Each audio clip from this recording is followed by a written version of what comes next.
Hi guys! Downshift Casey here. Good morning and medyo antok pa ako this time. Mga around 4:30 AM ata to. And ayan, kung makikita nyo, gulat na gulat ako kasi yung salamin ko, hindi ko matandaan kung saan ko nalagay. And sa sobrang gulat ko, natagpo ako sa aking likod. Buti na lang at hindi ko naupuan B. Kasi wala akong ibang salamin kundi yan lang. At mapupurnad ang aking ride kapag wala akong salamin. Alam nyo naman, malabo ng aking mata. Ayan, nagsuot na ako ng balaklava. And sa mga nagtatanong kung saan ko nabili yan, sa Shopee lang po, Virgil ang brand. Actually, sobrang tagal na yan sa akin. Siguro mga 2019 ata. And by the way, pasensya na if voice over lang to kasi yung mother ko is nagising na sa mga oras na yan. Naistorbo ko ata yung kanyang pagtulog. So yan, sinamahan niya na lang ako mag-prepare. And nahihiya akong mag-vlog sa harap niya. So yan, sinuot ko na din ang aking Spider Flight Carbon with my Freedcon T-Max S Pro. Naka-on na din siya pero hindi ako nagsa-sound trip. Kumbaga, para mas madali kong matawagan si Downshift Vinci. Kasi same gawe, sasalubungin niya ulit ako sa Batangas. And ayan, ready to go na ako.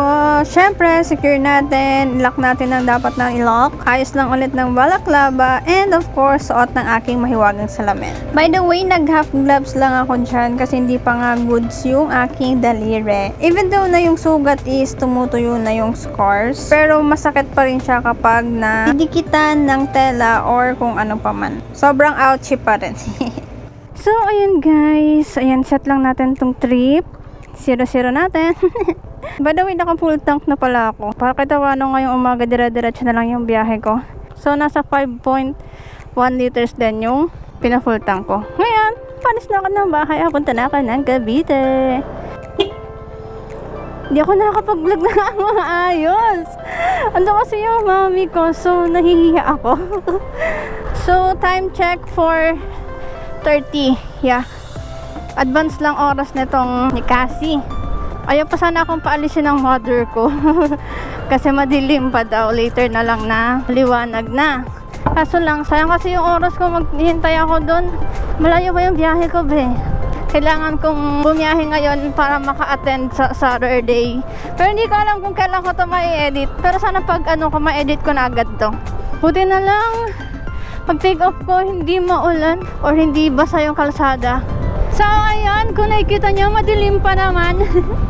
Mag-update na lang ako guys kapag lumiwanag na or kung saan ako mag-stop over. Uy! Uy! Uy! Uy! Uy! Uy! Sorry. So, ayan. Update na lang later. A few moments later. So, hi guys! Paalis na ako ng Sipokot. Nag-breakfast lang ako. Tumalis ako ng bahay ng walang breakfast. Ang lamig pa rin. Ay nako, 3 beses ako nadali dun sa papunta pa lang ng Sipokot, 3 malalalang lubak nang nadali sa akin, gagsti. Yung tipong kahit gusto mong iwasan, kaso sakop niya lahat ng kalsada. Kahit yung sa kabilang lane, meron din. Ay, nako talaga. Nakakawalang ganang magmabilis. Di bali nang mabagal. Kesa bumili ng bagong mugs, ang mahal pa naman. Ano to? Another trauma unlock. Possible dito, mga tanghali na ako makaabot ng Laguna. So, magbabagal lang ako, tapos wala akong reference. Kaya ito yung best time para pagkatiwalaan mo yung mga lokal. Kung hindi lubak, parang camps naman. Nakailan na tayo? 136 kilometers na. Talawag na ako nito magpapagas. Tinanggal ko lang din muna yung gloves ko kasi kakadikit yung dulo. Sumasakit. So yun guys, update na lang ako ulit. Kapag may ganap or mag-stop over ako, layo-layo pa to and magbabaga lang talaga ako. Ayoko talaga i-risk. Di bali ng gabihin makarating ng Cavite. Wag lang bumili ng pagkamahal-mahal na mags. So yan, update na ako ulit. Hello, ano na? Move ng 15. Kailan yon? Next Wednesday. 15? Oh, 1 linggo pa. Paano yan? Pero anong plano mo? Tutuloy ka pa rin dito? Ikaw ba, sa tingin mo? Pwede pa naman ako bumalik, di pa ako nakakalabas ng Sa akin lang Oh, 1 linggo. Why not kaysa yung pabalik-balik ka. Next time mo na dito. Okay, sabi mo ito na ako. Pupuntahan na kita. 1 linggo lang naman Oo na, sige na, lakas ka sa akin eh. Sabi ko pati kay mami, alik ako ng 15. Dito mo ma-appreciate yung magandang suspension. Bye. Ingat. Bye-bye, ingat din, I love you. Sige to. Dama lang ka sweet-sweet sa I love you to mo. I love you to. Kadiri. Pinilig ka. Tawa si Ian. Ay, joke lang. Sige na. Bye-bye na. Bye. Bye-bye. Baba mo na lang ha. Nasa bag kasi yung cellphone ko. Okay, pag diversion road ka, patatin mo ng anak na okay. Oh, pero hindi gumaka. Ako sa gumaka. Pangit ng kalsada dun ah. And nandito na tayo sa gateway to Bicolandia. Mag-feature lang ako, selfie, and biyahe din diretso. Hindi ako makapag-selfie. May tao sa likod ko. Nahihiya na naman. May pag-update. Sabi ni Ma'am Cha, sabay-sabay na daw tayo pagpunta doon. So, para magpo-4 wheel. Pero, ikaw ba? Gusto mo mag-motor? Mag-motor na lang tayo. Bagyo lang naman yan eh. Sa gateway to Bicolandia. Di ako nakapag-selfie. Si Cassie lang na picturean ko. May tao nag-park sa likod ko. Nahiya tuloy ako lalo. So, motor tayo. Motor na lang tayo. Oo, motor na lang tayo. Bye. Ingat. Bye-bye. Yung tipong ang ganda-ganda ng kalsada doon. Tapos biglang ganito bubungad sa'yo. Ay! Alam niyo ba guys, ilang beses na akong napapa full brake or napapa brake. Mga ganyan din yung sitwasyon, yung tipong na after ng curve or magandang kalsada, curve or kaya naman pagkapaahon, biglang may lubak. Minsan hindi mo mapapansin na lubak na pala yun kasi natatabunan ng anino, ng mga punong kahoy. Pag malapit na doon mo lang malalaman na lubak na. Ay nako, buti na lang talaga may ABS tong si Cassie. Kasi kung wala, ay nako, baka nag-slide na ako dyan. Hi! So ayun, naway safe pa rin ang ating biyahe hanggang makaabot tayo ng Cavite. Tinan mo to, kaganda ng kalsada, tapos biglang bayambi. Anyways, update na lang ako ulit guys kapag may ganap na namin. A few moments later. Bye po. Shout out kay Sir Alan Jimenez dito sa gas station. Siguro mga 2 beses pa lang ata sa buong biyahe namin. Vinci, buti na taon na nagpagas ako dyan. Supposed to be, magpapagas dapat ako sa Uno Fuel Calawag.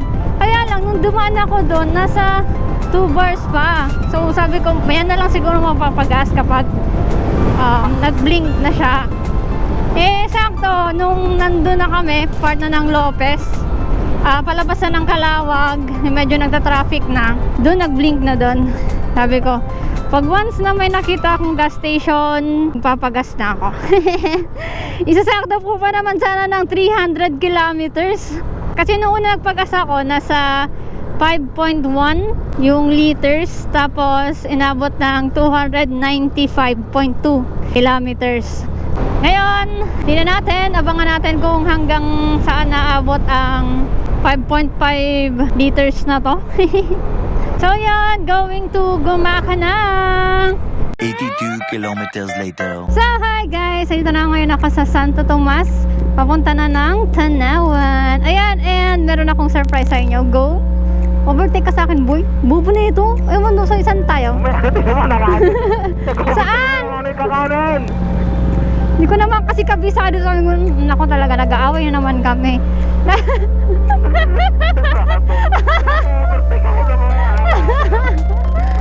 Ay nako, kung kailan nagkita, nag-away pa. Unang pagkikita, nag-away. Oh, ayan. I'm with Downshift Vinci. Ang cute ng kanyang bag. Nakasababa na, nakasakit-ikiti. Yun na nga eh, kaya masakit siguro yung balikat ko dahil dyan. Sobra ka namang bakit? Mamaya, ilus ko na lang. Sige. Pasensya na, hindi naman kasi malapad yung ko likod ko, unlike sa likod mo. Magle-left tayo after simbahan. Left, okay. Ayan, And sinundo niya ako ulit ako guys kung saan niya ako iniwan nung nakaraan. Doon niya naman ako pinick up. Grabe naman sa iniwan. Grabe rin naman sa pick up. Aray ko, saan? Doon pa ako, after ng yung pakaliwa dyan. Ito may puting bahay. Yan, kung saan niya ako iniwan, doon niya din ako pinick up. Grabe naman sa iwan tsaka pick up. Hindi ko na talaga kabisado yung mga pasikot-sikot dito eh. Tanga nga, nagkakaano na kami. Nagkakahiluhan kung saan ba talaga. And ngayon, papunta na kami ng Tagaytay. Siguro magdi-dinner muna kami doon or kakain kami doon before umuwi ng bahay. Kasi wala pa talaga akong lunch. Diretso lang yung biyahe ko. Nagugutom na din ako. As in. Ayun guys, update na ako kapag nasa Tagaytay na kami. So ayun guys, ito na kami sa Talisay Road. Na kumain muna kami dito sa anong pagkain na to? Camp Hayahay. Yan, Camp Hay, ayan o. Camp Hayahay, ayan. So yan yung menu nila. If gusto mo rin itry or gusto nyang itry, sobrang sarap dito. Ihaw, silog, gotong Batangas. Yun. Best nila tong chicken inasal. Sobrang sarap. Tapos may view pa ng Tal. O yan o. View ng Taal. So yan, paakyat na kami ng Tagaytay. Kasi dito ka na tatapusin tong vlog na to. Hindi ko na masyadong expose yung mga lubak sa biyahe ko. Gawa ng wala na tayong magagawa sa mga lubak na yan. Pero at least nagkaroon kayo ng idea kung kamusta yung road condition. Ingat lang and mas better maging focus kayo sa biyahe nyo. So ayan, salamat sa panonood, sa pagla-like, sa pag-share. For any recommendations and suggestions, just comment down below. So you'll know the drill. Ride safe. Peace out. Woo!